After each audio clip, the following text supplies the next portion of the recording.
নমস্কাৰ বন্ধুসকল, মোৰ এই ইউটিউব চেনেললৈ আপোনাক সকলোকে স্বাগতম জনাই আজিৰ ভিডিঅ'টো আৰম্ভণি কৰিব ওলাইছোঁ।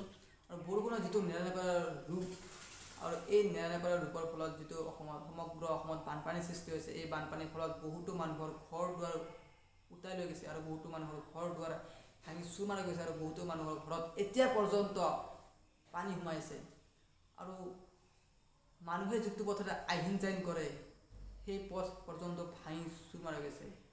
আৰু এতিয়াও বহু পথ আছে যি পথ পানীৰ তলত এতিয়াও বুৰি গৈ আছে। মোৰ আগৰ ভিডিঅ'ত চাব পাৰে আপোনালোকে যে আমাৰ ঘৰৰ কাষৰ যিটো পথ এতিয়াও পানীৰ ওপৰেৰে যাই আছে আৰু খেতিয়কৰ যিটো কৃষিভূমি সকলো নষ্ট হৈ গৈছে। আৰু আমাৰ কাষত আছে নোনা নদী আছে, বৰলীয়া নদী আছে, পুঠিমাৰী নদী আছে, পাগলাদিয়া নদী আছে। এই সকলো ফালৰ পৰা পানী সোমাইছে আৰু মোৰ মাজত ভিডিঅ' ক্লিপ আছে দুটা, ৰঙিয়াৰো আছে, নলবাৰীও আছে। ৰঙিয়া নলবাৰী বুলি নহয়, সকলো অঞ্চলতে বানপানী হৈছে, সমস্যা দিছে। কিন্তু মোৰ মাজত ৰঙিয়া আৰু নলবাৰীৰ দুটা ভিডিঅ' আছে, আপোনালোকক দেখুৱাবলৈ চেষ্টা কৰিছোঁ।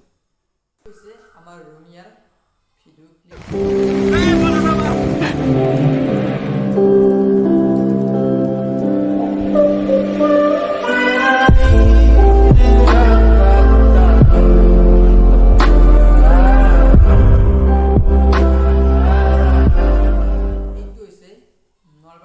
নলবাৰী ডিষ্ট্ৰিক্টৰ এইটো নলবাৰীৰ বানপানীৰ ভিডিঅ' ক্লিপ।